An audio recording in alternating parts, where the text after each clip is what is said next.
And we're back. Welcome back after the break again. It's me, Naisu, joined here with Mirko, and we're here for the African Esports Championship. After, our break, again, thanks for being patient with us. They had to kind of smooth some things out because it is day number 1 here, of course, so hopefully they got things figured out. It looks like, too, maybe we are going to have a chance to look at the draft. I'm not sure if this is updated or current, but again, we're in this best of 3 between the home team, Morocco versus Nigeria. It's currently 1-0 for Morocco. They just won game number 1 in, 12 minutes? 12 minutes, yeah. 12 minutes and 40 seconds, a convincing win for Team Morocco. And it does seem like, they have had the same luck in the drafts, at least here. It does look like they got the Moskov again. Ayato was amazing on the Moskov. We got to talk to Don Big again during the break here, and he was telling us all about Ayato being the tornado. He's focusing on objectives, really being the objective player in the team for Team Morocco. Well, the other players, they look for team fights. Ayato will only look to end the game, and that's why they were able to actually end the game really quick. Ayato turret locking and getting the game under their belt here. 1-0 up in a best of 3. Just to remind you guys, this is the best of 3 that we are going to be watching here for Team Morocco against Nigeria. Still in the group stages, and we also got updates earlier. You guys can go and check out for yourself at iesf.gg if you do want to check it out. Egypt just won their first game too. I'm wondering if Egypt is through their second, because obviously, again, we have games happening here off stream, and so, they don't have to go and smooth some of those stuff out. They can just go play. So you guys let us know, because unfortunately we can't check right now either, but we did get word earlier that, Egypt was up 1-0. Now, for this, I really think, based off what we saw from game number 1, I'll still say it, Nigeria was doing a good job from early to mid-game. They were able to go in a lot of those fights toe-to-toe with Morocco. But then they kind of just lost it to Morocco, deciding, we're going to end it here and we're going to end it now. So I'm wondering if they have enough answers for that. So it looks like they will go for the second phase. Like you mentioned, Jawhead. This has been a hero popping up more and more now, which is, I don't know, some people love to see it. I used to actually not be a main Jawhead, but I used to love playing him in the jungle. That was just something fun to do. This is back when I think there was still, what's the old Demon Slayer? The old Demon Slayer emblem for jungles, right? Demon Slayer, Mage Killer, the emblem, the green emblem. But he's going to... Where's he going here? Because there's a Ruby, right? So it should be Rome, and it should be Ruby XP. Ruby XP, okay. Oh, and there's a Fredrin. Wow, okay. Fredrin throwing it back a little bit here, but hey, they got a Zask and a Claude. Yeah, definitely didn't expect the Fredrin to come out here. Considering the fact that they already have a very good composition to actually pull off an assassin. But hey, we did see the X-Borg go into the jungle just earlier in game number 1. So at least here they're utilizing the X-Borg as a flex pick, right? They're utilizing it in the first phase to kind of give Morocco a tougher time in the drafts, and it does seem like for them, they're going to end things off with a Kadita in the mid lane, so a full dive composition for Team Morocco. Meanwhile, for Nigeria, it's all about out-sustaining, out-team fighting, and taking the longer fights here with their sustain. They have so much sustain, by the way, while we're saying that. The Dominator's Ascent gives the Zask another way to get full HP. There's obviously the Fredrin with his sustain, and then the Minotaur that can come in with the Flask of the Oasis, together with the healing with the Motivation Roar. I think it'll give Morocco a few problems here, for Morocco's full burst comp. Yeah, that's what I'm looking at too, because with the idea from Morocco is, especially when they locked in that Kadita, you're just going for those kills. You're trying to get that numbers advantage in your favor. But it was a great answer from Nigeria. Let's go ahead and pull up some healing, sustainability, but not just that, but durability. You got the big beefy cow on there, and the X-Borg too. You got an X-Borg on top of it. You got an extra health bar, basically, with his ass, like you mentioned. And then it's the old faithful Fredrin. He's fallen off a little bit, but hey, we're going to see how he works out this time. Let's go ahead and jump in to game number 2. We'll see if Nigeria can even out the odds, take it to game number 3 in this best of 3. Once again, it's the first day that we're kicking it off here for the group stages. It's these 2 teams. Again, there's 8 teams battling it out, trying to get to that playoff spot, and then eventually we find 2 teams from the AEC that will go towards the WEC in Riyadh later this year. That's what they're fighting for here. So early rotations as we take a look, falling into place once again too. Any emblems that are sticking out here for you? Not really, it just is the standard emblem here. I would say for Big Daddy Hades, going for the Concussive Blast, a lot of Fredrins nowadays wants to go for a little bit more sustain coming out. Super Rival coming in now with a puncture. Don Dipsy should be taken out. That's first blood again. As a throw rolls, a phantom execution, not even necessary. Nasties on the Kadena, picking up the second kill for Morocco. You can already hear the cheers here in the stadium as Team Morocco picks up a very early 2-kill lead. Yeah, you know, this is, speaking of Morocco and Super Rival specifically, this is what happened in the previous game. You know, he was playing the Hayabusa, got an early kill, and now on this time, the Lancelot, he's going to go ahead and grab that this time. So I think this is the game plan, right? This is the game plan for Morocco. Snowball hard, snowball early, and hopefully you get to a point where, you know, you don't allow this durability, sustainability lineup from Nigeria to find its mark, so to speak.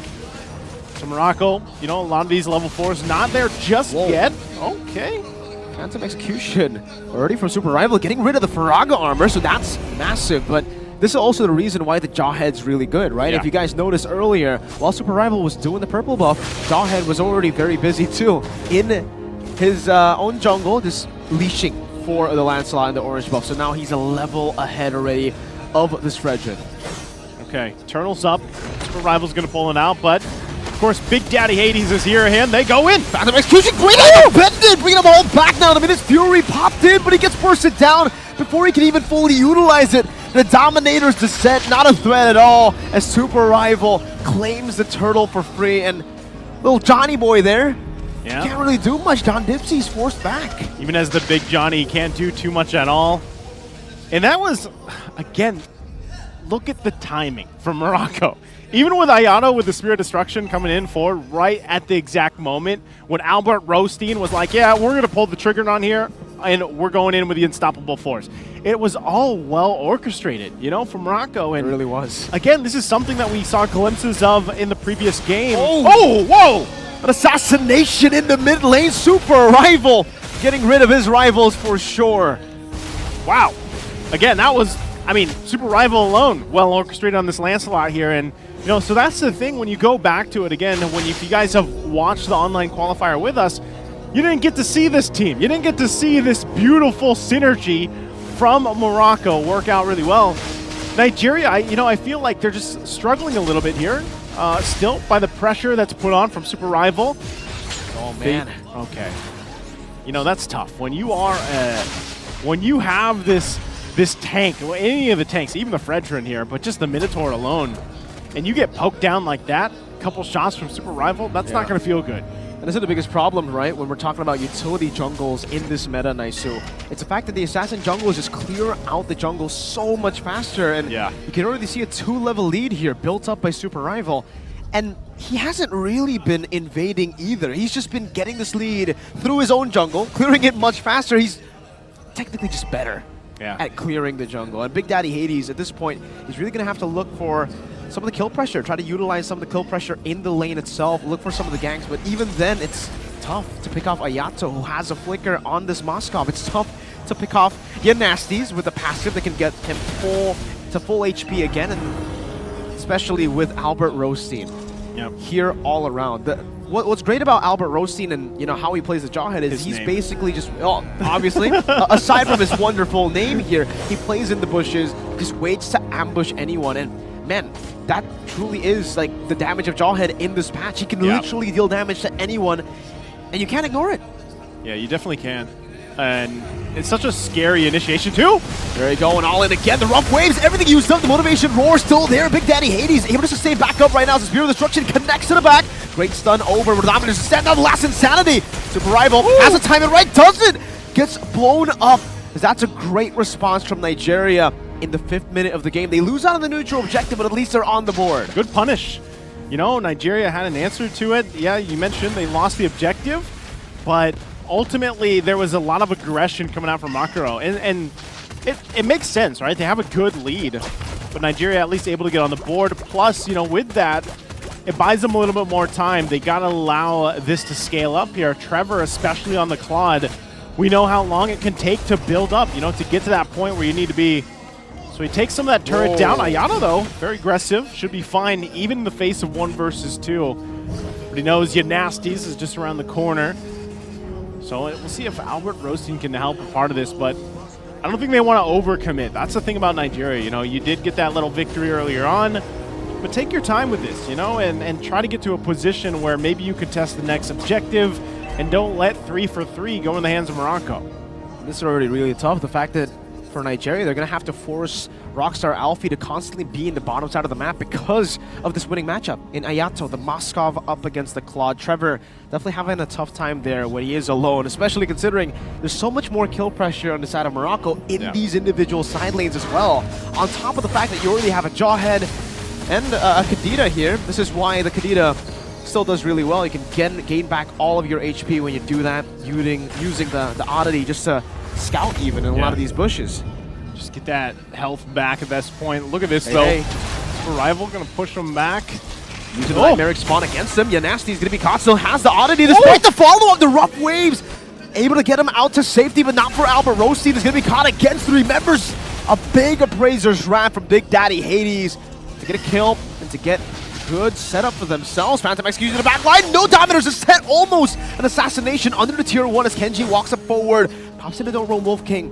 And Morocco are able to actually shoo away Nigeria from the neutral objective. Now, with all of that, are they actually going to be able to go ahead and deal with this turtle? Or do they just give it up? I don't know. They're going to try to keep them together, but it flickers. It's all with the Thor Rose. Rockstar Alfie taken out by Super Rival. Big Daddy Hades. Nah, I don't think he can do anything about that. I thought he would probably, you know, look for a steal, go for something, but Morocco knows. He's still around the corner, though. Whoa! Mid lane, that might be a solo kill. Lethal Ignition proccing. Yeah, Nasties picking up a solo kill as the turtle gets picked up by Super Rival. Not much Big Daddy Hades can do with a 2-level disadvantage. Yeah, at this point, you know, you're kind of getting outpaced. Especially, it's Super Rival's maintained the 2-level lead for this game at this point. So for Nigeria, you know, they're seeing the lead now that they have to work against. It's nearly 5,000 gold. Genji now making his way to clear this up. They're going to force Trevor back, too. They just want this turret. That's going to be fine. That's something that Nigeria also has to worry about, too, is just Albert Rothstein. If he just decides to go kind of go in, initiate, and kind of sacrifice himself, and that's what a lot of these Jawheads do. It could be a pickoff, but... Oh, hold on. Great maneuvers by Albert Rothstein here, baiting out Luminous Fury right there, but Kenji's going to be knocked up. Dominators Ascent coming down. The Appraiser's Wrath there, too. Albert Rothstein baiting the entire team of Nigeria 200 IQ. into Super Rival. Ayato with the Spear of Destruction now together with Super Rival. Just jumping under the turret in their own jungle. Nigeria can't even move. They can't move. They can't play against the big brain of Albert Rothstein, able to go in, be the distraction, and get out with his life.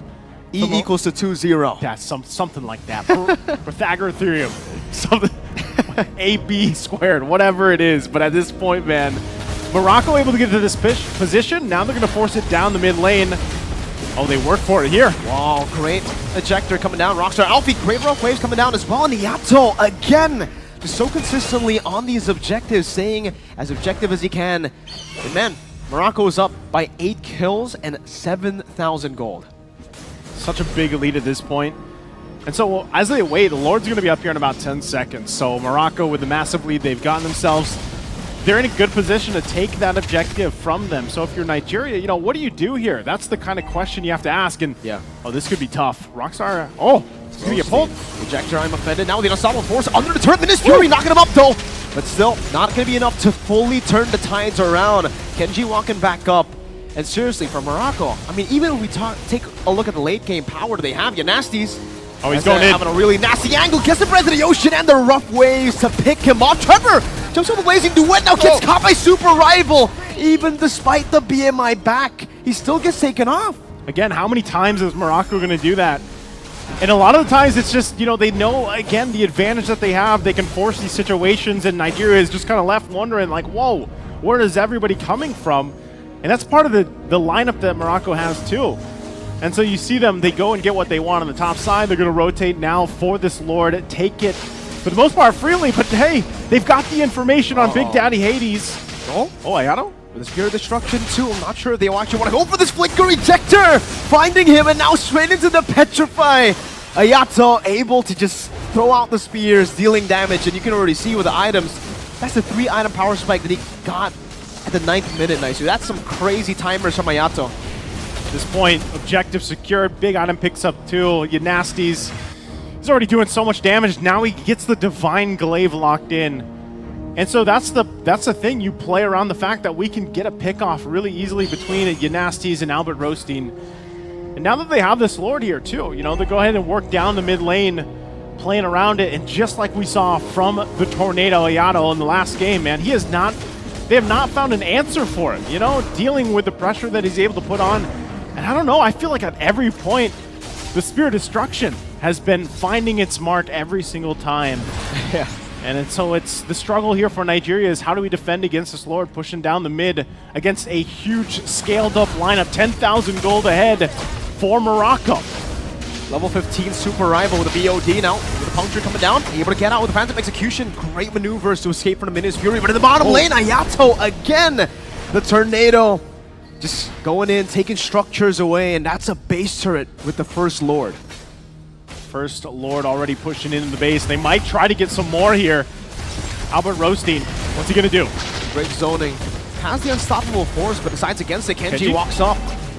Rockstar Alfie might need to fully push away. They don't just get one base turret, they get all three. Punctures overall. Now from Super Rival, jumping back and forth. Trevor's still able to push him back right now as Morocco might be looking for the end. It's Thorn Rose and the assassination. Trevor finding the kill. Now a dive into the back with a Petrify. Despite the Purify, still a pick off here. Ayato getting a double. And now with the Spear of Destruction connecting again. Eisen dove under his own base. That's over for Nigeria in match number 1. It's Morocco taking it with a clean 2-0 sweep. Morocco will do it. The home team here, 2-0 in the series. Very decisive, just like we saw from the first game, man. Phenomenal gameplay, phenomenal synergy. Again, we did, during the online qualifiers, we didn't get to see all this, but finally here we did in the offline event here for AEC, and you taking a look at just how this went for them. It just seemed like everything that they did and decided to do when they rotated around the map, the way that they played the lineup was just perfection. It was great to see. It's just the understanding of the core fundamentals of the game, right? I mean, all the way from the start of the game, the pathing was immaculate from Super Rival. The choice of the Lancelot, though we don't see it that much as a popular assassin in the meta, he makes it work really, really well. And Ayato, obviously, always very, I think we can call him the gold standard right now of the African Esports Championships here. We can see some of the emotions here from the Moroccan players. And obviously, we had a chat as well with Don Big. He was saying game 1, it was just them getting the jitters out of the way. Yeah. Obviously, playing in front of the home crowd, in front of the people here of Morocco. It definitely puts added pressure onto some of these players. But the fact that they came in game number 2 and popped off the way they did, no more jitters, bro. No more jitters. I'm not sure. Like, is it? So this is Super Rival getting the MVP here for the game. Just look at that build. Look at the build. What is the build? We've seen, I think, like utility jungles in the past, like utility Lancelots, hybrid Lancelots, but in this game, it was really unnecessary just for him. It's just full damage, Full glass cannon doesn't even matter because at that point, he was assassinating everyone and anyone in the map. Yeah, that's why I was saying, at this point, you get that kind of damage that you're doing against, these tankier heroes. It works so well for them, and you could see he didn't even need a Malefic Roar. He didn't need it at all, and I don't know. I'd much rather see a Lancelot built like that than what is it? The hybrid? Yeah, the hybrid Tanks one. A lot. War Axe, Thunderbelt, because Thunderbelt does work with his kit currently, but still, hey, if you're already 5-0 ahead at like 9th minute, might as well just go for full damage. And when he got the BOD, at the 11-minute mark, 11-ish, ridiculous at that point. Got to a point where it was almost too much to handle, and again, with the lineup that they really had, again, the pick-off potential, I think, is something that you really have to look at. As we take a look at the highlights here, you're going to see it kind of unfold, especially with the fact that, you're playing against, now this is game number 1. They have the same idea, part of it was, let's go in, we're going to go ahead and rotate around as a team. We're going to utilize the potential that we can go with the lineup that we have, especially with Super Rival, man, on the Hayabusa. The same thing happened where it was like we got an early first blood, we scaled up, we snowballed really well. And even for Ayato, the same thing was there. It was the same hero, right? The Mazkov worked wonders for the lineup here. Yeah, we did see a few mistakes, though. I mean, if we're talking about game number 1 for Team Morocco, right? The fact that they got on the board so early on, but the fact that they actually lost that snowball potential with a dive under the tier 1 in the bottom lane. But then I think it's great to see that they were able to make a mistake and they came back from it with some really good composure in this match alone. Again, sometimes they did overextend, but maybe it's just the jitters of playing in front of your home crowd, right? And in game number 2, you definitely saw those jitters disappear completely. I mean, this was a 200 IQ play from Albert Rostein. W equals a 2-0. Maybe that's the equation that you might be using here, because it was a 2-0 win, and it was just so clean. It was a clinical performance from them, even here. Right as Rockstar Alfie jumped in, the ejector, straight with the combos, and it's all just a distraction for Ayato to pick up the turret. It's absolutely amazing again, and I think this was a highlight of what this team from Morocco can do. Like I said, on point everywhere, but clean sweep for them. You know, I'm sure we're going to have some words from them, or at least hear from the stage or throw it over to the host, because that's going to do it for us. So let's head on over to the stage.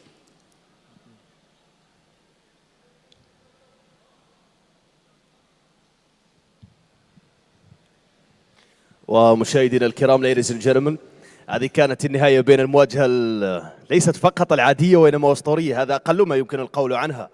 للأمانة بين نيجيريا وكذلك منتخبنا الحبيب المغربي الذي تألق في سابق الجولات، وأكيد التألق ليس بالتقلق وإنما التألق لديه عنوان، والعنوان هذه الابتسامة المتواجدة أمامنا. أكيد أول سؤال بشكل مباشر، ما هو إحساسك بعد هذا الفوز التاريخي؟ صراحة إحساس من أول جهة أننا فخورين أننا أول وحدين غنغلبوا في هذا النهار بالنسبة للمغرب، وإن شاء الله نكملوا هكا حتى الفينال إن شاء الله بإذن الله. هذا هو المبدأ الأول والأخير للنجاح، الاستمرارية ولا شيء غير الاستمرارية. لكن هناك سؤال بسيط، ما هي الأشياء اللي تحسها كان المفروض تكون أحسن بالنسبة لأداء الفريق أو الانسجام وكذلك الكيمستري بين الفريق؟ بالنسبة للانسجام هادشي غنقولوا بعدا شكرا للكوتش ديالنا اللي كان معنا طوال هاد الفترة ديال البراكتيس وكل شيء، كنقولوا شكرا لهاد الجهة. ومن ناحية ديال الماناجر ديالنا تا هو دومبيك نقولوا شكرا. والتيم تا هي صراحة تعاوننا بزاف ما بيناتنا باش نخلقوا واحد كيمستري اللي شفتوها في اليوم ان شاء الله في سكرين. So I'm really proud of my team. الحمد لله، واكيد كلنا proud of this an amazing winner، واكيد كلنا فخورين الى ابعد حد. اخر الكلمات اللي تقولها لا سواء للعائله اللي تتابع او المتابعين او كذلك زملائك اليوميين. Thank you for coming, thank you for your support. We really appreciate it. وان شاء الله نكملوا حتى الفينال. Yes, more applause. Round of applause, ladies and gentlemen. Thank you so much for being a part of this amazing event. Thank you so much for this winner. Much of luck. And ladies and gentlemen, quick translation. He said that he's so proud of the synergy so far when it comes to the chemistry inside the teammates.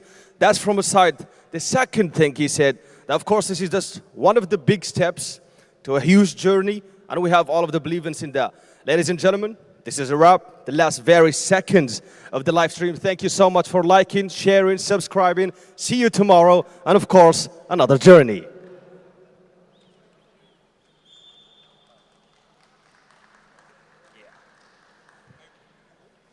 Hard luck, guys. Hard luck. That's all what I'm going to say.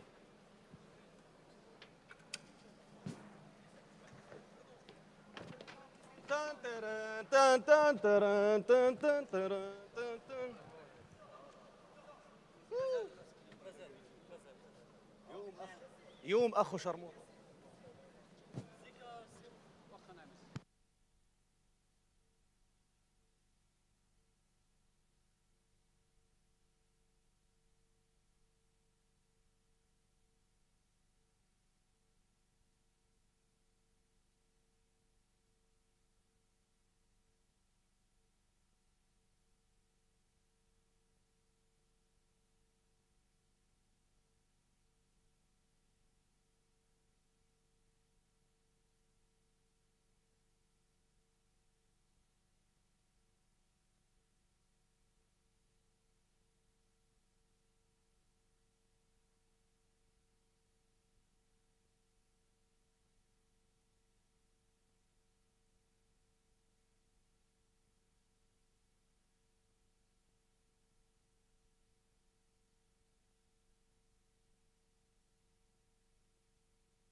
welcome back to AEC here live in Casablanca, Morocco. And of course, this time around, we're going to be shifting over to the MLBB Women's. So after casting game number 1 from the MLBB Men's, how was that? How did that feel? It felt great. You know, to start it off with the home team, it's a home team victory. It was a sweep. It was 2-0.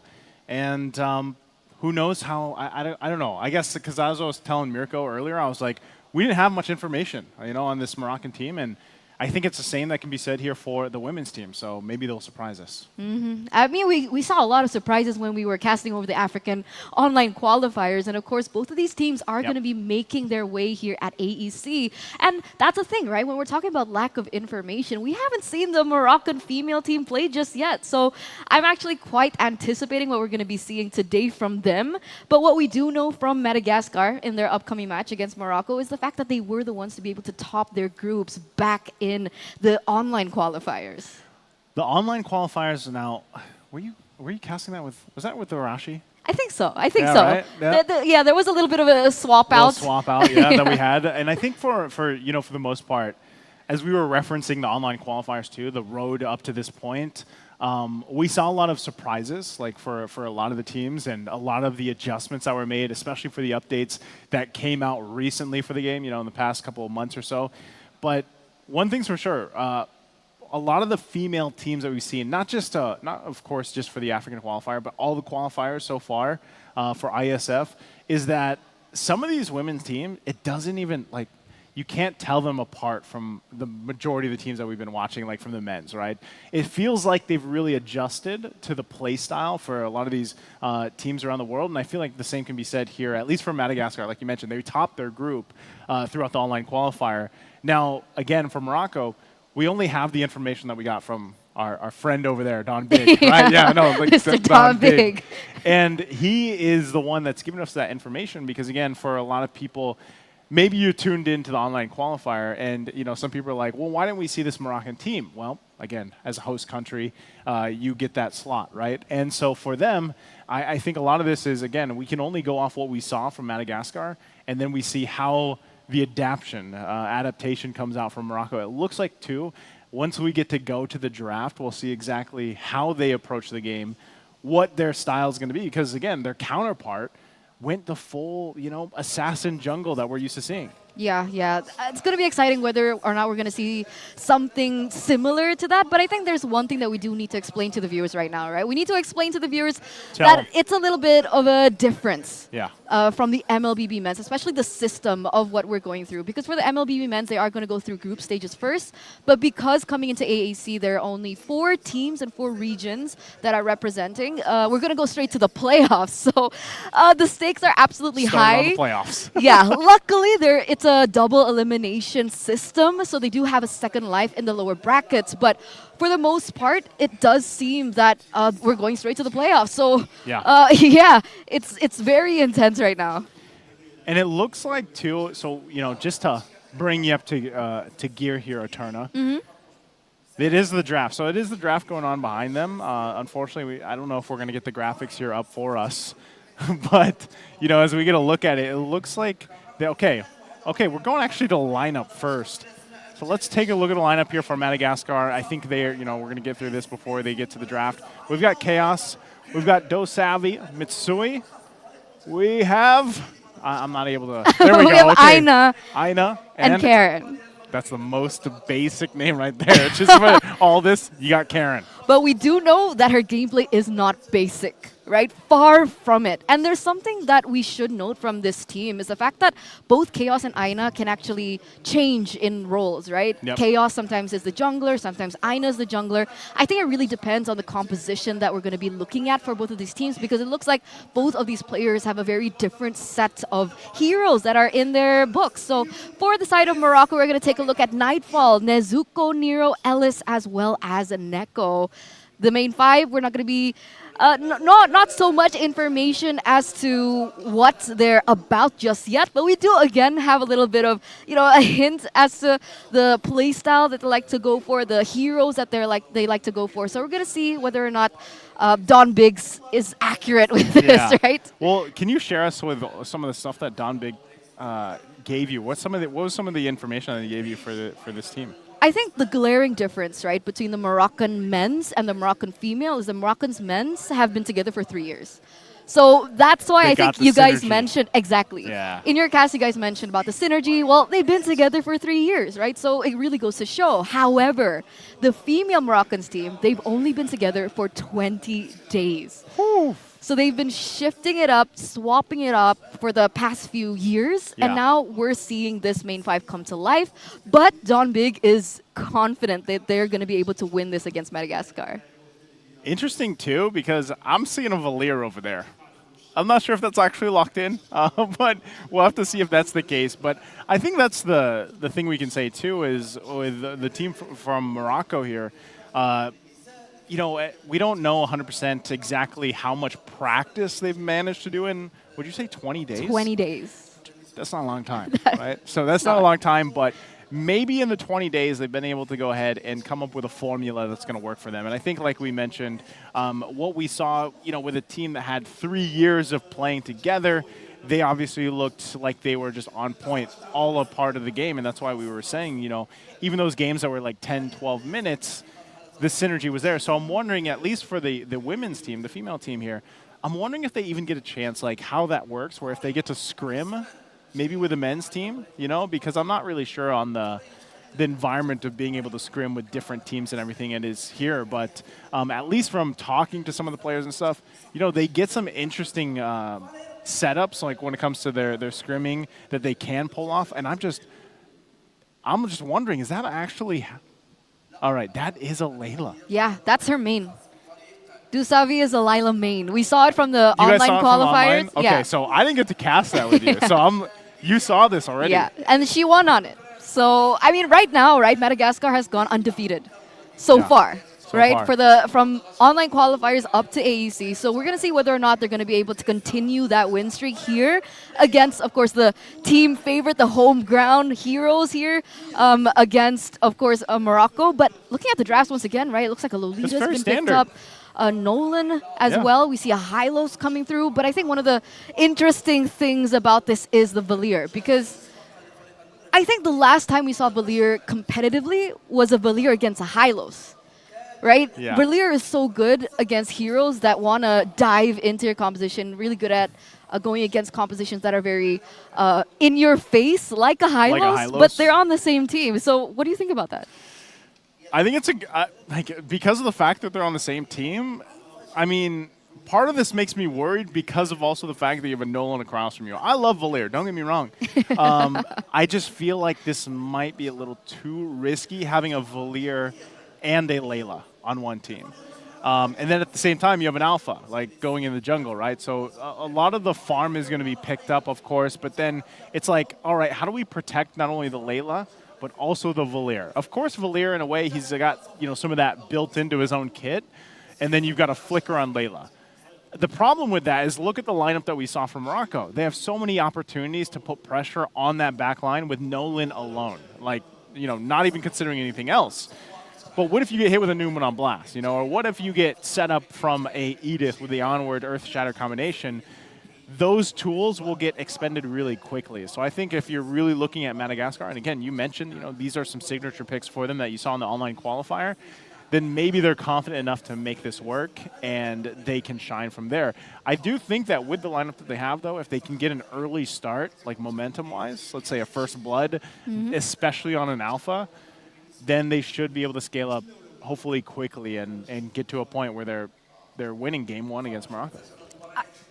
I think it's going to be a challenge, right? Because if we're talking about early game control, the mid trio that Madagascar are pulling through with is quite heavy, right? We have Lilia, one of the best heroes to clear in the mid lane, amazing wave clear at level 1 already. And you're going against Valier that has iffy wave clear, right? I mean, but on your note earlier about crowd control, technically Valier has a built-in purifier with his ult. He does. Yeah. So maybe that's kind of the direction that they're going with, perhaps. But we are going to have to see. But when it comes down to it,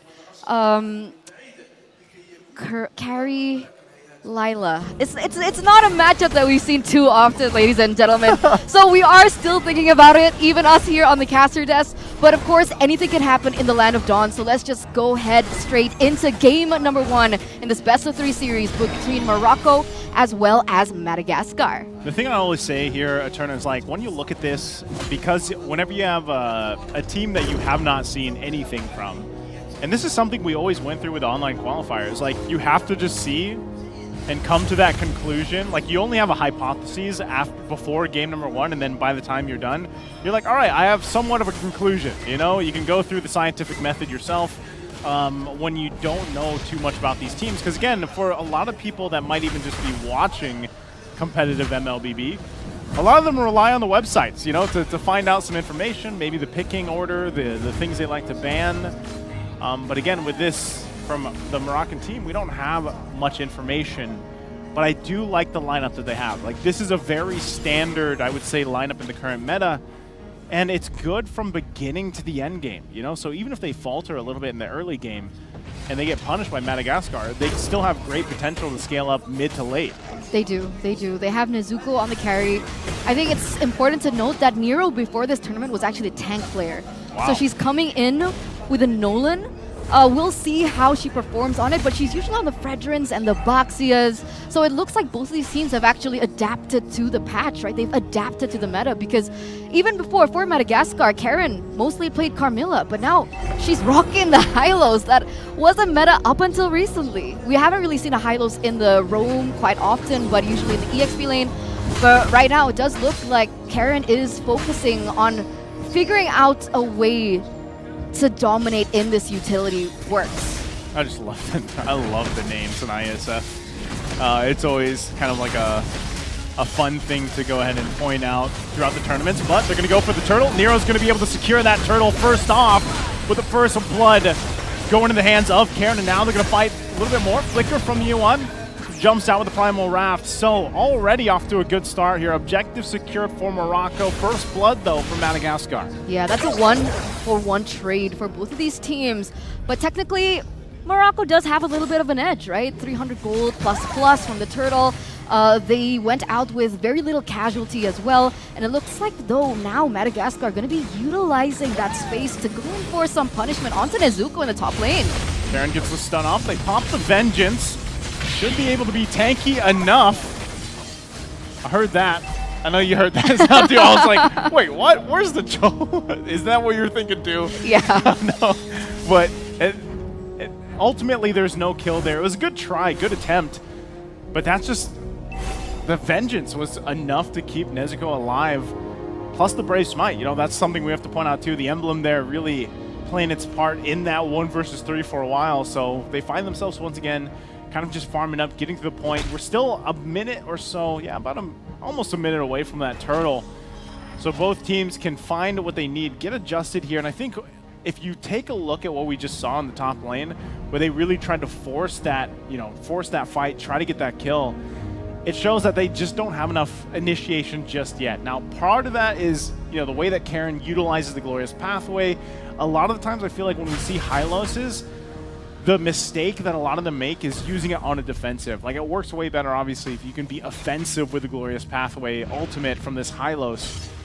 But we'll see. We'll see what Karen decides to do. Because you can pair it up really well with the fact that you have the Spirit of Destruction. So great opportunities here for Madagascar. We'll see how they play around it because we're seconds away from this turtle. Yeah, it looks like the setup is there. Oh, wait a second, Aina. Well, Aina gonna jump in. There's the Glorious Pathway we were just talking about. Vengeance could be used already with a whole lot thrown down on Ellis. Aina gets caught in. Couldn't find the kill on Nezuko. So it's already one down in the exchange. And they'll go ahead and look for more, possibly the turtle. They're gonna force them back further. So Ellis way too low to contest this. She has to get back to base. Great fight there, though, from Madagascar. It's so strange, right? Because technically Madagascar was the one to lose one member, but Morocco, they were the ones pressured out of that neutral objective take. And so again, it's a little bit of a win here. Wait a second. Oh, that's a lot of damage from Nero in that top lane. Dusavi going to be forced to recall. And that does give Nezuko a little bit more time to get this nuke, right? To be able to pick up that tower on the top side is going to be huge and paramount to the success that they will be getting in the mid-tier turret. But it looks like Nero is actually going to be picking that up for free. So 2 neutral objectives now already taken in by Morocco. A big start for Morocco. Yeah, this is what they wanted to do. Again, you pointed it out here, Eterna. You know, they in that fight, Madagascar actually found a win. Even though, they lost Ina. She made a mistake, kind of getting caught under the wall there. But overall, they were able to push out Morocco, but then they get the objective. So this might be all part of the plan, you know, for Morocco. Like, hey, we can play some of the disciplined game. We can get these objectives that we need and work around it. And if we have to just kind of wait for that power spike to fall off from Madagascar, because, you know, again, when we talk about Layla, a hero we don't see often, like at all, except if it's a super niche pick, like you mentioned for Dusay, this is what she played in the online qualifier, you know? Yep. And she found success on it. And that's exactly why you see Morocco put so much pressure here on her right now, too. They're going to force her out from the turret. They're going to find the stun, too, and she's taking way too much damage as Neko will pick up the kill on that. Madagascar having a tough time keeping her alive. Yeah, we're hearing the claps from the crowd as well here in the arena. And it's a big deal, right? Because technically, Dusavia on the Layla, she has the range. But because Layla doesn't have an escape mechanism, she's forced on a flicker. So when she's engaged like that, no ability for the Purify. Going to be very difficult for her to get out of the sticky situation. Oh. But wait a second. Penalty zone into the Spear of Alpha. Numenal Blast going to find multiple targets, though. Yewen jumps in with a Primal Wrath, lays down the damage, too, in the mid lane. No one falls, though, but they'll hold it together on a response. But Nero picks up a kill on Ina again. Yeah, Ina's not having the greatest of times, right? 0-1 KDA so far. This Alpha hasn't really found that much success, right? Neutral objective takes has been 100% for Morocco for the most part. So it looks like Morocco is still claiming that control up until the 7th minute of the game. And as we take a look at the in-game equipment, right? We already have the Enchanted Talisman coming from the Lilia. She actually skipped in the boots. So she really is just banking on the fact that she can utilize her skills as much as she can to be able to deny these neutral objective takes that Madagascar, once again, 0% success rate on. Well, this is tough, because when you look at this, I mean, this is the swing already in the favor of Morocco. Especially the fact that they got all 3 turtles. They've got themselves a nice gold lead at this point, you know, 4,000 or so ahead. And even with the Ice Queen wand being picked up by Neko here, like this is already troublesome because Lily already does a lot of damage. It's kind of annoying to deal with, right? But now you're going to be slowed. And that's the tough part to deal with if you're Madagascar. You know, how do we deal with this pressure? So they hold on to the top side. They go on up for Yewen. She gets taken out really quickly. Glorious Pathway dropped once again. Alice could be in trouble. The rest of the team trying to make their way for the fight. Going to go in a little bit further. Now there's the response. But wow, there's the damage from Dusay, like we talked about. This Layla will play a part, especially when we get to the mid-late game transition. Neko will try to hold him down. Spear of Alpha once again. She goes in, takes a brunt of the damage. Ina, though, gets the black shoes out from Neko, and she's still going to take the damage from the Glooms, and she'll finally fall. But they wanted the turret, and they got it.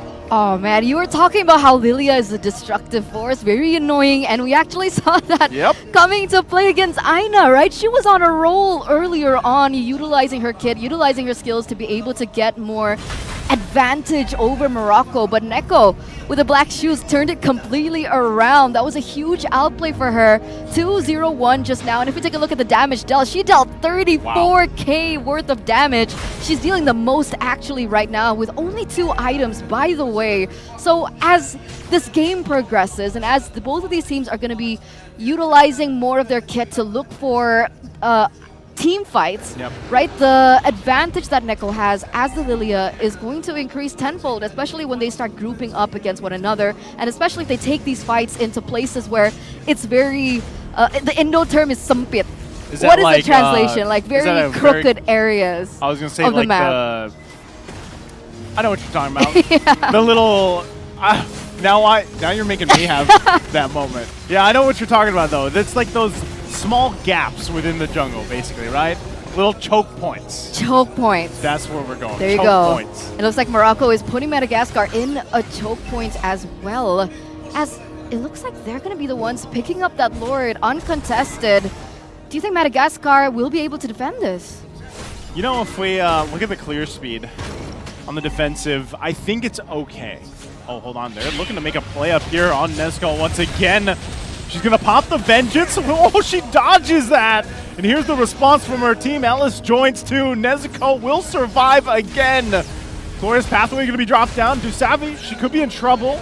The chase down from Neko. She goes in. This is the power of the Ice Queen wand. She's going to slow down Karen too as she picks up a double against Madagascar. Talk about the response, the teamwork from Morocco. Yeah, it's huge. Again, Neko as well doing work.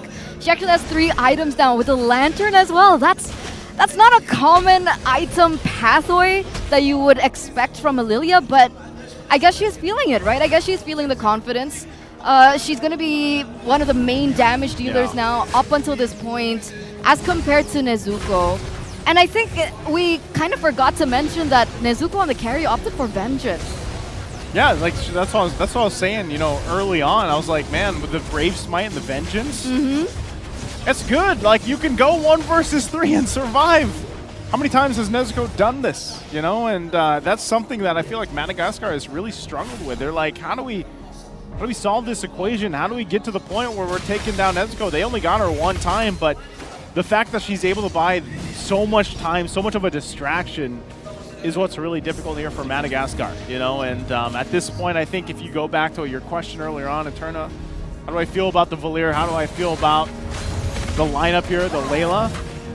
Well, it's tough because, you know, with that, you know what? This just clicked in my head. I know why I've heard that sound now. This is the skin from the Valir. That's why. It took us a while, but I was like, why do I keep hearing? Because we're so used to seeing KOF Cho. Yeah. It's KOF Valir. I didn't even know Valir had a KOF. What? What do you mean? The bingo event that we just had like a month or 2 ago? I think I'm so focused on the Aurora With the skin. Masha? No, the Masha Valir. Yeah, I skipped that one because I didn't have enough diamonds, Naisu. Paquito? Not all of us are as rich as you. Okay, I don't have all of them. Going back to the game. That's why. It just, like, my brain clicked, and here's the glorious pathway from Karen.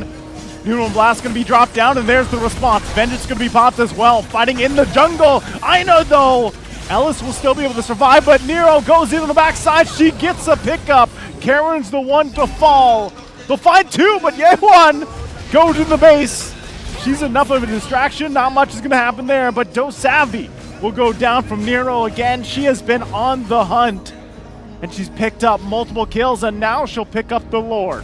1 for 4 trade. Ladies and gentlemen, Madagascar once again putting their name on the map as their mid laner, as Neko is the one to burst through the ranks, take that mid-side turret, and alleviate the pressure for the rest of the members of the team to pick up yet another Lord push. 13 minutes in, and it looks like it's a... Man, I can't math. How much is that? I'm so used to the plus and minuses in the gold differences. Here, I'll do some quick math for you. About 10,000 gold. 10,000 gold lead for Morocco. There it is. And it looks like that Lord is going to be marching down in that mid lane. And again, right, the wave clear has just been a big question mark. Sure, Dusavi has the range, but with the way that Madagascar have been playing, with the way that they've been able to burst through that front line and dish out the damage onto Dusavi, who unfortunately at this moment doesn't have the flicker, it's going to be a challenge. 40 seconds for that to be up, but I don't know if she's going to have 40 seconds as Morocco looking to punch in game number 1 here. Karen tanks a ton of damage as she now falls. It's a double once again for Nico, and they'll focus on the base too. And that's going to be game number 1. Going the home squad here. Morocco. They're going to feel really good about that one. Yeah, I would too, right? I mean, the debut performance coming from Morocco, they weren't there. They were only able to witness and watch and observe what happened in the African online qualifiers. But, you know, being on the big stage, it seems like no nerves, no nothing, right? They performed exceptionally well. And of course, it does goes to show how much support they're also getting here at the venue. It's almost a full crowd. It is, you know, and with that, I think I'm going to reference what we heard from Don Big earlier. He said the same thing about the men's team. He was saying that, you know, game number 1, because again, like you said, this is their first time on the big stage, and they were a little nervous. I think even when you look at the female team here, maybe they had a little bit of jitters as we're looking at the highlights, but I think overall, like, they played this so well together. it surely doesn't seem like they've only had, what, 20 days? 20 days. Like, what did they do in those 20 days? I'd like to know, right? Get me to that level in 20 days. You know, it took me a lot longer to get to this point, but I would say overall the way that they played this was really great to see. And like you mentioned, you know, for Nico here, like this Lilia was unstoppable. I don't think they killed her at all. And, you know, even for Nezuko, early on, how many times did she go 1 versus 3 with the Vengeance on this carry? Yeah, it's something that we don't see quite often, right? Usually carries are utilized to be able to utilize that flicker. No, not the flicker, the purify. Yeah. Right? She's one of the main marksmen, I would say, in the gold lane that is able to pick up that spell. But here, Nezuko rocks with the Vengeance, and apparently it worked really well for them, right? The fact that she was able to win out the lane at the early portions of that 1v1 against Delilah, she was 1 or 2 EXP levels ahead. And then Neko, again, right? Looking at the highlights, I just can't stop looking at the way that she performed, right? Yeah. Lilia is such a carry, honestly, in certain aspects and in certain compositions. Because of the fact that they're so great at clearing that mid lane, having that prio to help in those side lanes. And that's exactly what we saw from Morocco earlier on. But ladies and gentlemen, we are moments from a break. Yep, we're going to take a breather in just a second here, but again, this was a great game number 1 that we saw from Morocco. We'll see if, you know, Madagascar, if they actually are going to be able to adjust from this, because I think it was a really unique lineup, number 1. Obviously, that's already kind of what we said with the Valir and Layla pick.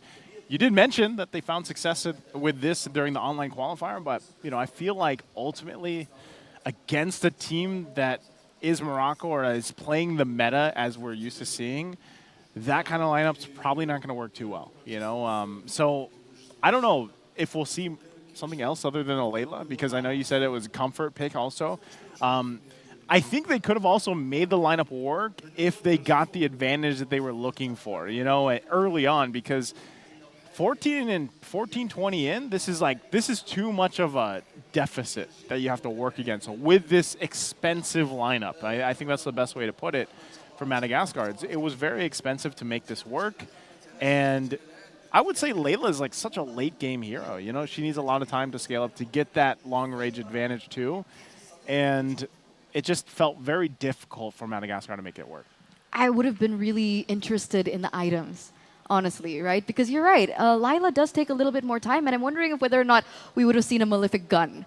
Right? Something that we haven't seen too often, but I do think that it would work well against with the Lila in her composition. Yeah. So maybe we'll see that adjustment coming into game number 2, because remember, ladies and gentlemen, that this is a best of 3. There is still time for Madagascar to come back. And of course, it also poses a question. Madagascar have gone undefeated up until this point. Will this first loss be the fall or the way that they move up? So ladies and gentlemen, we are going to go on a short break now. We'll see you after for game number 2.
back, ladies and gentlemen, to the African Esports Championship. Still with me, Eterna, alongside with Naisu. And of course, we gotta take a look at a sneak peek as to the player of the match. Did you catch that? I think it was went Nico. by quick. Was it Nico? Nico? Neko? Neko? Neko. Is it like Neko the cat? means cat in Okay. Japanese. Okay, well, also, if you want to correct me on that, I know you haven't watched Demon Slayer the way you say Nezuko. Nezuko. Oh, okay, anyway, it's Nico. It's Neko. Nico? Sorry, it's Neko. Oh, okay. Oh, man. 7-0-3? Woo! No deaths whatsoever. She was dominating. We saw the damage dealt as well in several of the team fights, and she was actually the #1 on the charts as compared to Nezuko, who was on the carry. So we can say that Neko was a big force in the way that the game kind of shaped. And if we take a look at the items as well, she went really aggressively, right? Enchanted Talisman first. She didn't even make the boots yet. And then she went in for the Ice Queen 1. And then later on with the Lantern. What do you think about this Lantern being equipped for Lilia? It's so easy to proc the Lantern. Because, like, with the Wishing Lantern, it's literally, I think the proc is 800 damage. Yes. So, like, and I don't know, at some point, I think probably before you lock in your second item, like, your Glooms are already doing quite a bit of damage. I'm not sure if they're proccing, right away 800, but it's so easy to get that off. So, and then that's 10% of the current HP, I think, is the proc there, like when you hit that 800 threshold. So with a hero like Lillian, I feel like that's why so many teams that do utilize her as a pick, that's why I said in the game, I was like, she's a menace. Like, she is so annoying because not only is she doing so much damage, but then you're getting slowed once she has the Ice Queen wand. And then when you commit so much, she just black shoes. Yeah. You know what I mean? Like, she just gets out of there. And then you're wondering, like, all right, what do we do now? And so I feel like that was the struggle, really, when you look at it from Madagascar. It's like, if we focus on Neko, we try to do what we can, but she's just going to black shoes out of it. So then they try to do it, against the carry, and it's like, yeah, we can't do that either. So then you're like, all right, well, where do we go from here? And I think that's the question that Madagascar has to answer, going into this next game here. It was definitely a challenge. And I'm wondering whether or not it's a challenge that Madagascar are willing to take coming into game #2, because now we're going to the drafting phase and we finally get to see the bans coming through and how that will unfold for both of these teams. It looks like Jushin, Yuzong, and Hayabusa have been banned out by Madagascar. Meanwhile, for the side of Morocco, it looks like the Carmilla and the carry has been actually taken off the board. So that's a lot of respect and that's a lot of knowledge that they have on the team, because once again, Karen, Carmilla main. Karen. She utilized the high-lows earlier on. Yeah. We didn't really see much of that impact from the high-lows, so maybe if she fell back onto a comfort hero like the Carmilla, she would have a little bit more of a bigger impact. And the fact that it's banned out, as well as the Lilia, by the way, very interesting coming Respect. through. Is it respect, or is it just they don't want to play against it, at this point? Vexana is going to be picked up here. And so, yeah, I'm wondering if that's just more like, we don't want to play against the fact that we just got MVP on the Lilia. And interestingly enough, too, like you said, like these bans here alone, when you kind of break this down, especially for Morocco, it's like, what is their game plan? Because this is already quite a bit of a shift. Like, if we're talking about 2 different heroes, then that's already a shift in your game plan. Terizla gets picked up. This is obviously a hero that is not going to just fall off at all because he just brings so much to the table. You can already see this, the setups that we get to see from this. And part of that, too, is, again, playing against the fact that we already have a Eternal Guard to play against. So Vexana is going to bring that to the table. And then they go Martis. Like, this is interesting because I don't feel like, aside from the Terizla, you don't see Martis too often anymore. I know he has popped up slowly back into the meta because he kind of fell off, for a while. But it's more like we're just going to cover our base and be safe because, we like to call it the assassin meta right now. Would you consider Martis an assassin? Depends. On? Depends on itemization, I would say. Okay. Right? Because we've seen a different flavor of Martis. Technically, it still could work. And technically, it's according to Nero's playstyle, right? Earlier on, we saw her on the Nolan, and now she's picking up something like the Martis. Maybe that also suits her game plan. You know what I thought you were going to say? What? Depends how many decimates she gets early on. I mean, that's also true. That's also true because Martis is a snowballing hero, right? Martis needs those kills earlier on to get to that power spike and, of course, that early game snowball. But yes, you're Look pointing who it is. at the Leslie here alongside with the Hylos. And again, for Madagascar, this is, again, very interesting because, by the way, Leslie is actually a power hero from Nezuko. So it feels like both of these teams, they're playing that counter game, right? Because when I looked at it again, if we saw the Lilia being banned out, one of the reasons why is Mitsu from the African online qualifiers, that was the only hero that she picked up, right? The Lilia. So in game number 1, Morocco was the one to pick it up. In game number 2, they banned it away. So they're forcing yet again these picks against Madagascar to make sure that they're put in a position where they're not too comfortable. But Madagascar, they're also responding with a similar kind of strategy, right? Leslie being picked up. We haven't seen that quite often. Now against the Melissa, what do you think about this, right? Because technically Leslie has really good range, but so does the Melissa. Is it better than the Layla? Yeah, I think most people would be like, yeah, it is. Yeah. Right? I don't know. I would rather have a Leslie on my team than a Layla. But I guess both of them need to scale to the late game. Yeah, but like, there's also just the fact that like Leslie, for the most part, like you can use so much true damage. I guess that's a big thing. We have to see what the build path is going to be for her. But you know, back even when we did occasionally see Leslie pop up, it was like double BOD, like double bladed despair, and that's what you go for. Now for this build, especially the fact that okay, we have a Hylos again. Hylos is going to be here for Karen.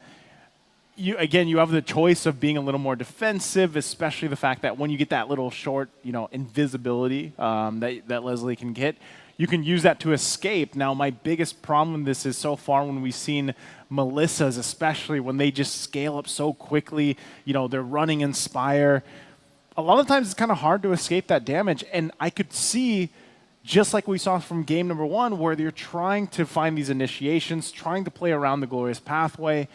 It's like what happens if that fails, especially with the go away ultimate that we see from Melissa here. So I think part of the equation to solving this problem for Madagascar is making sure that they are able to follow up on the setups that they go for. And that's why those last 2 picks from Madagascar is going to really, I think, solidify this. If it's going to be what we saw from game number 1 from Morocco here. Oh, what? Okay. Okay, so it looks like Morocco, they're going to go for Nana, right? Nana that it was meta at some point, right? It's always... The even fact in that the meta, her it's wave been clear like, was increased. Yeah. She has really good CC coming through. Yeah. With the Molina? Molina. Are you talking about the Molina's Blitz? Yes. Yeah? Right down the middle? So technically, right now, Morocco, they're holding on a lot of tools, right, that they can definitely utilize in these skirmishes. And of course, the team fights, right, they have the penalty zone coming in from the Terizla. They also have the Molina Blitz coming in from the Nana. And those are tools that they can work with and that, honestly, at this point, Madagascar really need to be aware of. You know what's so, like, because of the fact that they picked up the Nana, you know what is unfortunate is we do have a Hylos. So if she just drops on the glorious pathway, no one's going to go down that pathway. You don't want to go and just take that damage from a Nana here. Interestingly enough, they pick up a Chip and then a Julian. Julian has been doing phenomenal, I would say, for the most part, especially when you pair it up with a good damage mid laner like Vexana. So this is actually pretty good. I really like the last 2 picks from Madagascar. It made the lineup kind of well-rounded. The biggest part of this, though, is the chip, too. Like, you don't want to go ahead and have it backfire. And I feel like every single time, even back in the online qualifiers when we talked about this, when they bring the chip to the table, it's almost a double-edged sword, because if you end up using the shortcut and then your team is not synchronized correctly, it'll backfire on you, So I think that's a big risk that you're taking, picking up the chip here. And then we saw that Matilda on the last response over from Morocco, which gives them the opportunity to go ahead and just counterplay around that a little bit more, too. So, again, we'll have to see what they do. Usually when you see a chip, I like that Madagascar did hold it off, because we see teams typically pick up an Aurora. Now, does a Nana solve the same, kind of case scenario against a chip? I think the interactions are going to be interesting. Yeah. Right? Because Melissa also does deal AoE damage. And if we're talking about setup, we have the penalty zone coming in from Terizla. So The shortcuts will be very interesting to see how it will work out, but it looks like it's going to be a full leash here coming through as, ladies and gentlemen, we are entering game number 2 in this best-of-3 series between Madagascar and Morocco. Can Morocco go for a clean 2-0 and make their way forward into the brackets, or can Madagascar come back and force a game number 3? We'll see how that plays out. I think, too, just to take note, you know, the fact that I don't know how often you see this anymore. Like the Julian picking up the killing spree emblem, I think for the most part. What do we see in our region? Is it mostly the mage emblems? Like Yeah, Impure Rage. Impure Rage, Lethal Ignition to an extent, like, yes. right? So this is an interesting kind of switch up too. See how it plays a part. Karen, though, going to go back to base. I don't know how much you're going to be able to do against there, but top side, Nezuko going to be in trouble. Heals back up, though, quite a bit with the kit, popping the Inspire, too. Also, she's running the Warcry emblem. Exactly. So that's great, and that's part of the reason. You know, how many times is Nezuko going to deal with this? Like the 1 versus 3 plays. And this time around, she doesn't even have Vengeance.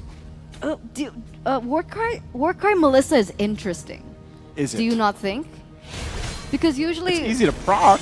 It is, and it does give her a little bit of a benefit in that 1v1 lane. 6%. But as a general scope, wouldn't you prefer Melissa on something that can transfer over to the later stage of the game? But wait a second. Oh, all right. They're already getting the flicker out, so that's fine. Now, back to the question. Something better for the late game? Yeah. Are you saying instead of the Warcry? Yes. What would be better?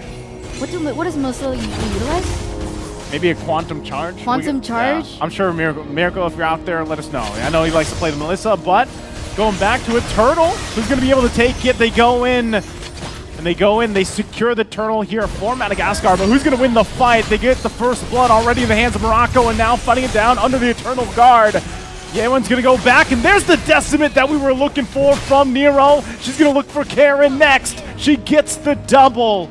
And that's what we were talking about with this pickup in the Martiz. And that is the threat, especially in the early game. And they're going to take the resources on top of it all. Yeah, they're taking everything left, right, and center. A 2-0 trade as well earlier on. And that is actually going to propel Morocco to a 1K gold lead. Looks like Nero is farming as best as she can. Her impact has been immense, and I'm wondering whether or not that's going to translate into the next neutral objective that will spawn in under 70 seconds. Meanwhile, Neko on the Nana in the mid lane, she's been clearing a lot quicker as well.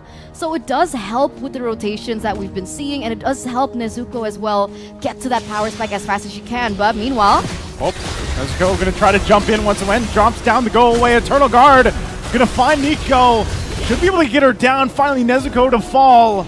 Yewen jumps in with the penalty zone, finds 3 targets, will swing the hammer down, gets a double, and they respond a little bit more. Nero might be a little bit too late, finds Karen, gets the knock-up in, looking for the Decimate once again, picks up another kill.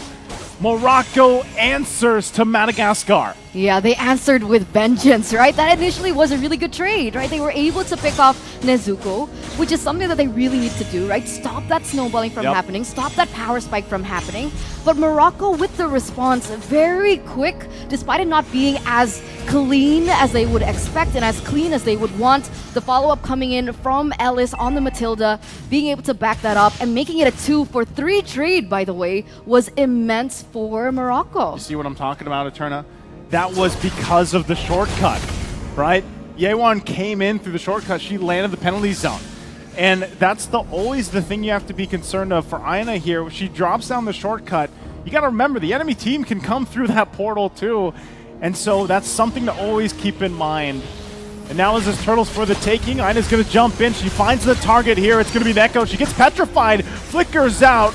Again, Turtle going to be secured by Madagascar, but can they win the fight this time around?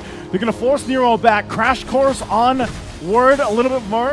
Yewan going to go in further towards the buff, but I think it's just to the decision of let's not fight, let's not go down. We put pressure on the top side. Yeah, discipline working their way here in the 5th minute of the game. Earlier on, before that skirmish happened, before that engage happened, we got a little peek into the items. And Mitsu on the Vexana, the person that you're seeing on your screen right now, she went Sky Piercer Vexana first item. No boots, no nothing, just complete Sky Piercer. very aggressive so far, right? She hasn't picked up any kills, but I mean, Madagascar and Morocco, they need to be aware of that, right? They need to be aware of that proc from happening. Skypiercer Vexana is pretty crazy because honestly, like, you're already going to be able to land things really well with the Eternal Guard, but let's just say you hold off on the Eternal Guard a little bit longer and you let the team kind of initiate the fight, especially with a Julian here. That Eternal Guard alone and then following up the rest of the kit from Vexana could proc, get to the point where you're proccing that Skypiercer. So we'll see. It's more so of like are they gonna get to the point in the game where they can make that work? Because again, last game was what, 14-ish minutes? Yeah, under 15. minutes. So they've got to extend the game further, and not only because of that, but also because you have a Leslie. So once again, they're gonna drop it down, forcing them out of their side of the base, and all this really does is set things up for this turtle. Retribution was gonna be used though. So I'm not sure. They might have to wait a little bit longer. They're 10 seconds away from that turtle spawning. Yeah, they need to buy a little bit more time if they want to get that 50-50 coming down. It looks like Chaos is level 8 right now, so she is 2 levels below. Technically, Nero has a bitter advantage when it comes down to that Retribution battle, but Morocco, they don't even have that as a prize, right? They're looking for more objectives. They're looking for more towers. That mid lane is going to fall. And remember, Madagascar, with Mitsu being one of the main sources of damage, especially in the early portion of the game, that Skypiercer needs to get the stacks, right? She needs to get at least 8 to get full stacks. Yep. So we need to see a little bit... Oh, wait a second. Killing zone from Yewon again. She's going to initiate the fight, and there's the Eternal Guard we were talking about. Ina goes down. Yewon in response, but Nero going for the Decimate. She won't get it this time, as she stopped in her tracks. 2 fall for Morocco. Now Madagascar, they're not going to be able to get the turtle just yet, but if they can, they'll be 3 for 3. All the meanwhile, though, turret on the top side worked on by Nezuko, so they go ahead and trade around the map. Yeah, big trade for Madagascar, right? Really putting them back into the game. The fact that Morocco were leading on neutral objectives and the fact that Madagascar have actually taken down Nero. Wait a second. Oh, Circling Eagle going to be used. The hand sword goes in. They find the crash in forward. Chaos is going to fall, so Ellis did her job here. She's going to get out. What? Guiding Wind going to be used too. Still fighting for the turtle. They go. Retribution will be used by Nero. Cleans it up and now looks for Ina. She goes in with a Decimate, maybe on the wrong target there. But she gets pulled in. They get the objective though. Still might be on the hunt. They're going to force Ina back a little bit further and now possibly taking some resources from Madagascar here. How did that happen? How did that happen? That was already the best scenario for Madagascar. Nero was nowhere near. Ellis, man, Ellis on this Matilda has been doing work for the team. The fact that she was able to pick off Chaos, the fact that she was able to buy time, re-engage, buy time for the rest of the members. Wait a second though, Nero? Nero's going to be okay. They reinitiate. She still did use the Circling Eagle. But like you were saying, Eterna, Ellis has been on point, whether it's to initiate, whether it's to peel for the team, or whether it's to be a distraction. And you don't see Matilda often anymore, but when teams do pick it up, you're reminded of why she has so much utility. So right now here, Echo waiting patiently, but she's reliant on Ellis to be just fine in the exchange with that, even in the 2v1. That Purify does get utilized, so that's definitely something that Madagascar can use to their benefit, especially when now they are looking for some trades over the map, right? Still Morocco holding that 3k gold lead and counting. And back to that point, right? During that team fight, did you take a look at the damage dealt chart? I didn't. Tell me about it. Chip had the highest amount of damage. Chip? Chip. That's a big question mark. Well, right now, I don't know. Maybe it's just the buff. Like maybe it's like a hidden passive from eating the chips, because he actually eats chips in the game. Did you know that? Yeah. Okay, I didn't know if you knew that. Because like when he's passive, right, he eats chips. That's why his name's Chip. But the reason why he usually tops damage meters, the actual answer for it, is because Crash Course is insane. Like Crash Course as an ability does so much damage, and then you pair it up with a Concussive Blast. It's so much damage to deal with, and usually if you go into multiple members of the enemy team, that hits multiple members, right? It's technically AoE. See, I would agree with that if the numbers weren't so far apart. And it begs the question, What kind of where chips is the he's eating? damage coming from Chaos, and where's the damage coming in from Mitsu? It's a good that is a good question, because part of that is usually when you see the way that they work, right? Like, yeah, where is the damage from Chaos? You know, okay, there's the flip-flop that we saw, but here's the thing. With the fact that you have a Chip doing damage relatively well, that's what we see. You know, when Chip is picked up, he's picked up for a reason. Shortcut, and the fact that he can actually be quite a bit of a harassment with his kit. So, again, that's part of the table here. And so Mitsu, like you were questioning, she's got the glowing wand now to pair up with the Sky Piercer. And Julian, exactly what I was expecting from Chaos, had that Genius Wand Starlium Scythe. So the combination really is that, you know, Chaos gets the, whether it's the enhanced chains or something off, and then you follow up with Mitsu's Eternal Guard. We'll see if they can pull it off here for this Lord fight. They're going to get caught out a little bit. Shortcut's going to be dropped down, but look at the damage coming out from Nezuko. It's already too much. Penalty zone into it all, too. It's a triple for Nezuko before she gets shut down. But that might be all they needed. 3 down for Madagascar and Morocco. We'll take the Lord. Yeah, that was a 1-for-4 trade in favor of Morocco. And before they were able to get into that team fight, Nezuko was able to get the golden staff. So she completed her Holy Trinity, and we saw exactly the amount of damage and impact she had in that team fight that ultimately led to her picking up that triple kill. So it's huge. Madagascar, they need to be aware of these timings, right? They need to be aware of these power spikes. And when they go in for the next neutral objective, when they go against the next clash that they go for, they need to be aware of these. And right now, that Lord is going to be marching in that top lane, and it might just be one of the biggest factors as to how they lose these inhibitor turrets. Madagascar now, technically, they do still have Usabi. They still technically have Mitsu with wave clear to try and defend it, but it really does depend on how Morocco will execute the way that they go in for this attack. I guess that's where you got to see, you know, we've been asking this question for a while here, is how is this defense going to be for Madagascar? How is the fact that they have a Leslie who should be able to, you know, provide some damage, you know, to some of these team fights, but how will they go ahead and utilize the kits they brought to this table in this game number 2? Because right now it looks like they're just going to be losing these base turrets, not really able to do anything against the pressure from Morocco. As both the bottom and mid base turrets went down, they could possibly make their way, swing up to the top, but the wave's already going to be pushing down that lane. So for Morocco, that might be all they get unless they somehow force a fight, force a situation against Madagascar, but it looks like those 2 turrets might be all they get for now. Oh, but Aina could get spotted out too. They got to be careful. There you go. They're going to spot them out from that bush, forcing Ellis and the rest back. That was already huge value, though. Remember, that was the first Lord of the game. Yeah. Right? 13 minutes, first Lord, 2 inhibitor turrets. That's massive value.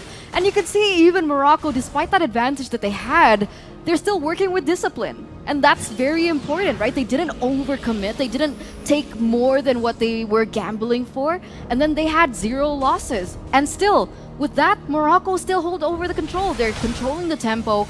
They're strangling Madagascar into their own base. And it looks like it's a 5, 6, 7, 7k gold lead still for Morocco. As, oh, look at that damage even from Neko on the Nana. Oh, man. And remember, Nezuko already has a Malefic Roar to boot. Oh, looking at the, I mean, okay, that's why, right? She has got her own Genius Wand. She's got the Lightning Truncheon, and then she's got the wings as well. So it looks like she's going, maybe, I don't know, maybe Holy Crystal next at that point. But, you know, it's very reminiscent of Game 1, Eternal. You know, how do you deal with Neko? She hasn't died. This time around, she doesn't have black shoes when she played the Lilia the previous game, but she's got that passive. Yeah. You know, so it's more or less, I don't know if that's the same. And that's kind of, again, for Madagascar, they're like, how do we even deal with this? Because, and I think it was such a brilliant pickup in the draft. You pick up a Nana, a hero you don't often see, but it was a great answer to the glorious pathway from Karen. You know, because how do you play around that ultimate now if you're most likely going to face just a ton of damage from Neko? So I think that's going back to the question, especially when this Lord makes its way down the mid lane. How? How? How do they defend this? I mean, technically, like you mentioned, right, Neko could go Holy Crystal because the only person that has the Athena shield is Karen, right? So if they want to burst into the backline, that's definitely still possible, and it looks like this might be the end See if they're able to pull it off. They're going to go in, focusing on the crystal. Not sure if they even want to just win this fight or just win the game. Morocco will do it, just like their counterparts earlier on. They'll sweep the opponents, Madagascar. Yeah, clean 2-0 from Morocco. An amazing debut performance from the home ground heroes here. And it also paves their way closer into that moment where they will be able to qualify to Riyadh, right? A step closer to WEC. WEC is the goal here. And again, I think just taking a note, again, you guys can check out iesf.gg for all the standings going on right now. But remember, you know, it's essentially for the women's team for Mlbb right now. This is the playoffs, right? Like, this is the playoff portion of this. And I believe, you know, we'll see them continue to battle it out, of course, over the days here. But going back to the question like we had with the men's team, like, we didn't have much information about this. I think this is already enough information. Based off game one, 2 games that we saw from this Moroccan team, I don't know what they did in 20 days, Eterna. Like 20 days. And they have this type of synergy that they're able to play with. Their drafting is great too. It's very, again, as we take a look at the highlights here, the way that they make the drafts work from game 1 to game 2, it's clear that they have guidance, you know, to whether it was 20 days or whatever it had been in the past, they have the guidance to get them to this point, because this is some of the, you know, cleanest rotations, some of the cleanest lineups that you see here. And again, as a team that we haven't gotten to get a glimpse of during the online qualifiers, this has been great to see here. I'm wondering about their experience, right? Because as individuals, exactly, right? because the decision making that we saw in game number 1 and game number 2, that discipline that we saw time and time again, those are qualities that players usually have after they have a long time in the business. Right? The business, in the biz. Yeah. Because it's a mean thing to say, right? It's so cool to see how they play. The fact that they were able to get the Lord, they were able to get these inhibitor turrets, the fact that they had so much of a lead. And even in terms of itemization, they were also still very respectful. The fact that Neko went in for Blood Wings instead of something very aggressive like the Holy Crystal first and then Divine Glaive. It just goes to show how far that this team could potentially go. But of course, for Madagascar, and of course the fans of Madagascar and the supporters of Madagascar, Madagascar does still have a second life in that lower bracket. Definitely, yeah. And that's why I wanted to point out, you know, for everybody that is going to be watching, especially keeping your eyes here on the Mlbb women's games, there's games happening off stream, right? So you want to definitely check out iesf.gg so you stay up to date, because even earlier on, you know, when we were going through the men's games, I think there was like 3 going on at once. Yeah. So with everything falling into place here, like I said, it's crucial, because when you only have a few days to go through this, your adjustments have to be very quick. And the thing with this, you know, for Madagascar, they still have time to go ahead and fix things before their next match. Yeah, of course. I'm excited. It's always a pleasure to cast the Mlbb, men's and women's. Women's in particular, because, I mean, I've talked to a lot of these players. I've met them. I'd love to see them go far, because it's only just the beginning for them. We just saw the major women's tournament that happened, right? Yes. So this is, again, a lot of aspiring moments for these players. So with that, ladies and gentlemen, we are going to go to a close. That's it from me as well as Naisu. We'll see you soon. We'll see you tomorrow for Mlbb action. But we're going to throw it over to the stage and over to the host. Goodbye, guys.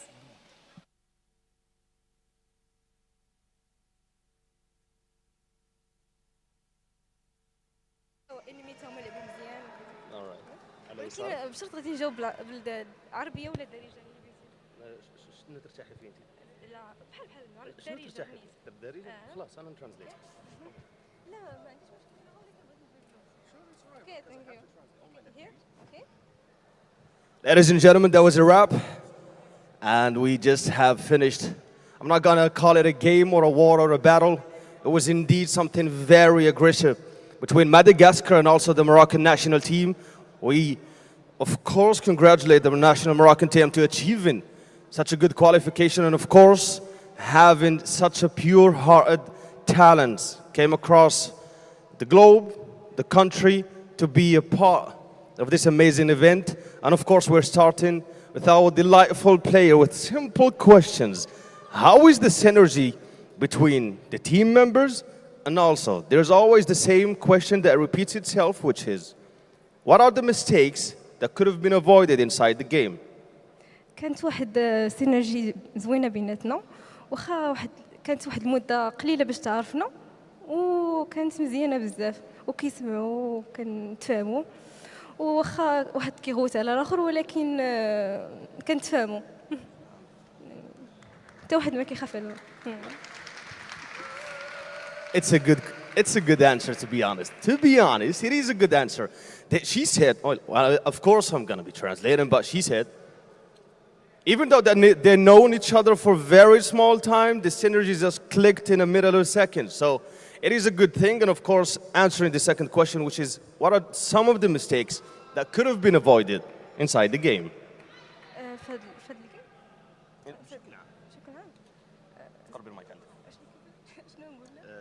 المشاكل اللي كنتي تقدر تيفيتي في هاد الجيم هادي ولا بشكل عام بجوج الجيم بجوج هاد الجيم يس ما كاين حتى شي مشاكل ما كاين حتى شي مشكل في هاد جوج جيمات She said there's no mistakes and problems at all. That's the level of confidence, ladies and gentlemen. We are looking for. مشاهدينا الكرام فعلا قالت بصريح العبارة أنه لا توجد أي أخطاء في المنتخب المغربي وليست هناك أي أخطاء وأكيد لا مجال للأخطاء والتأهل كان عن جدارة واستحقاق. Ladies and gentlemen, they qualified to the next chapter. Thank you so much for joining me on the stage. And of course, you can join your colleagues and celebrate. Hard luck for Madagascar. GG's for the Moroccan national team. They showed pure heart, aggression, consistency. And of course, we're going to continue this on another day. Ladies and gentlemen, we have reached our last very seconds of the live stream. Thank you so much for the comments, shares, and also the likes, and also the parents, the friends who traveled miles and miles so they can be a part of this huge event. Thank you, ladies and gentlemen. Your friendly host, Flanker. See you tomorrow, and peace out.